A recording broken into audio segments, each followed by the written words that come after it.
Друзья, по вашим просьбам я продлил акцию на приобретение моего нового курса «Морской пейзаж» до 31 мая включительно. Работа идет, вы уже присылаете свои рисунки на проверку. Я проверил, наверное, около 20 работ. Был вопрос, самолично ли я проверяю ваши домашние задания. Да, это так, сам проверяю и посылаю вам свои рекомендации на исправление ошибок. Очень удобная платформа. У нас есть закрытый чат, где мы решаем все текущие проблемы учебные. Те, кто еще не принял решение, принимайте и включайтесь в команду. В ближайшее время я буду реализовывать идею нового курса, посвященного рисунку. Мы будем рисовать портреты в разных ракурсах, детали головы, нос, глаз, рот, ухо, тоже в разных ракурсах, и портреты мужской и женский. Тбилисский, 6247, Слава, здравствуй, дорогой, здравствуйте. Нужна Карас ваша помощь.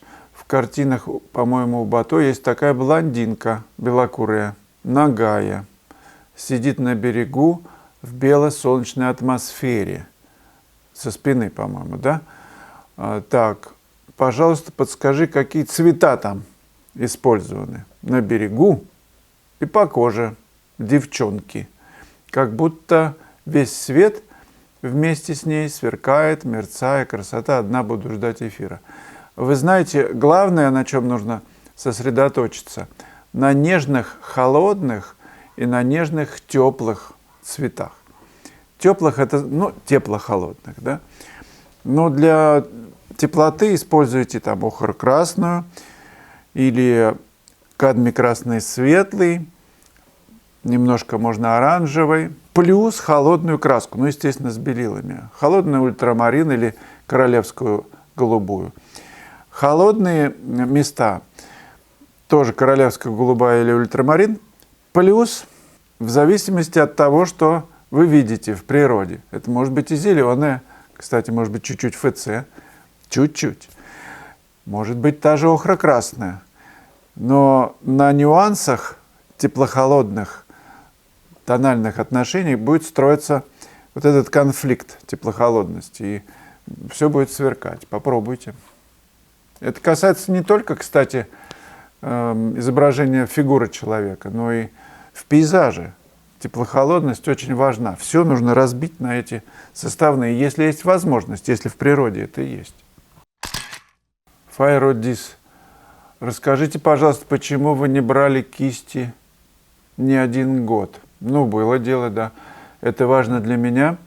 Знаю, что талантливо, и процесс письма доставляет огромное наслаждение. Но вот уже много месяцев не могу себя заставить начать писать. Ваша история может помочь преодолеть состояние апатии и неверия в свои возможности. Но у меня был перерыв не из-за апатии и неверия в свои возможности. Я просто почувствовал, что мне очень интересно в режиссуре, в монтаже кадра, когда события разворачиваются. Короче говоря, я делал фильмы. Такие документальные, различные. И сам процесс движения в кадре, во времени, меня очень прям заинтриговал. Мне это нравилось очень сильно. Я тогда, по глупости, считал, что картина, это вот тут нет движения. На самом деле оно происходит внутри. И картина не менее интересна, чем там кино. Да ладно. Главное же влюбленность в жизнь, в то, что ты проживаешь каждый день или не проживаешь. Вот ты выбираешь вообще, ты выбираешь проживать, да? Другой вариант мы не рассматриваем для тех, кто выбрал не проживать. Если мы выбрали проживать день, то тогда встает вопрос, как? Либо мы полно проживаем в радости, либо в печали. Да, бывают такие времена, когда не то, что кисть не возьмешь, а ты не сможешь даже кушать. Не хочется. Апатия, да? Депрессия. Но мягкое, как известно, побеждает твердое. Капля капает, капает, и камень, раз, там дырочка через какое-то время образуется. Капля всего лишь, вода. И какая маленькая вроде бы сила у ростка. Ну, он через асфальт, через щели пролезает наверх к солнцу, к свету. Не унывайте, даже самый долгий дождь когда-то проходит. Друзья, напомню еще о классе, который я проведу в Провансе с 29 июня по 4 июля. Давайте по-настоящему поработаем в красивейших местах, там, где творил Сезанн, и увидим его гору, и поработаем там, и побываем в его мастерской. Более подробно вы можете посмотреть локации, где мы будем работать на моем сайте. Визу я получил, покупаю билеты. Также продолжается набор группы на озеро Гарда в Италии и в осеннюю Армению, где нам очень и очень понравилось. Присоединяйтесь, подробности на сайте. Ольга Тиш, один очень уважаемый мною художник, говорил, что дарить картины нельзя, не имеешь права. Объяснял просто: дар от Бога, это не твоя заслуга.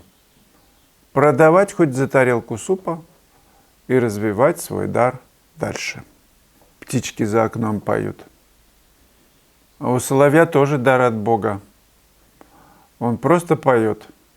А у цветов, сейчас у меня тюльпаны распустились, это тоже дар Бога. Нести аромат, показывать красоту бутона. Что с этим делать? Не цвести? Сирень, например, сейчас у меня за забором расцвела. Не надо цвести ей.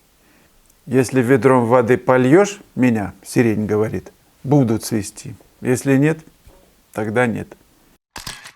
Николай, как уважаемый маэстро, относится к работам Поля Сезанна. Маэстро относится, уважаемый, очень хорошо. Поль Сезанн – это маэстро на весь мир, удививший, представивший миру новые решения простых сюжетов. Он как бы говорит, что так можно, друзья. И многие художники сейчас в их работах проглядываются, может быть, где-то косвенно, его находки. Так что, конечно, это очень большой художник. Тайгер Пелон, по-моему, так звучит. А если страшно именно дарить или даже в интернет выкладывать? Ну и чего? Продолжайте тогда не дарить и не выкладывать.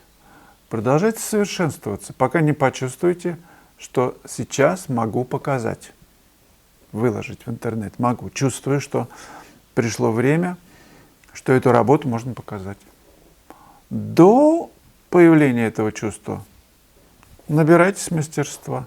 Ну не выйдет же, я не знаю, на лед фигурист с концертной программой, если он все время падает. Все время. Только отъехал, упал. Не, он будет тренироваться, пока он там четверной аксель, тулуп, понимаешь, Ридбергер не выкрутит. А до этого нет. Как только начнет уверенно приземляться, тогда можно уже участвовать, показывать себя. До этого пусть лучше только тренер смотрит. Ну, борщ вы сварили, попробовали, невкусный.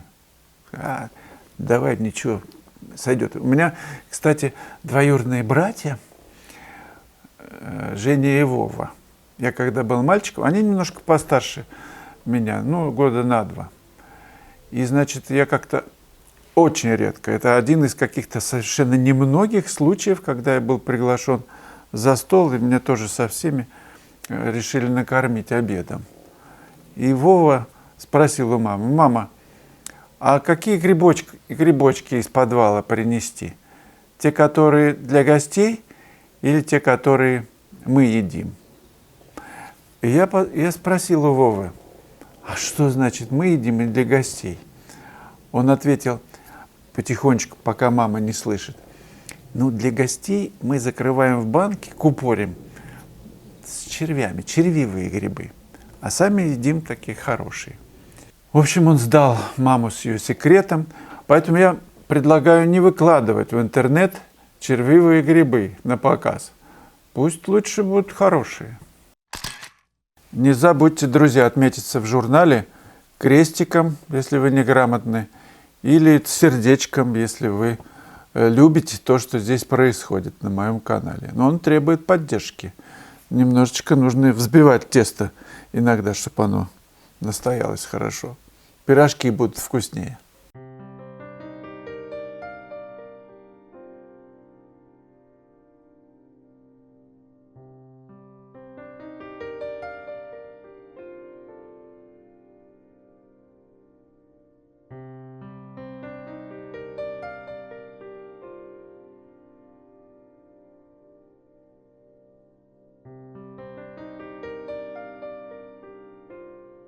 Актуальное видео предлагаю посмотреть. В конце ролика будет прямая ссылка. Называется «Живописная апатия». Удачного просмотра!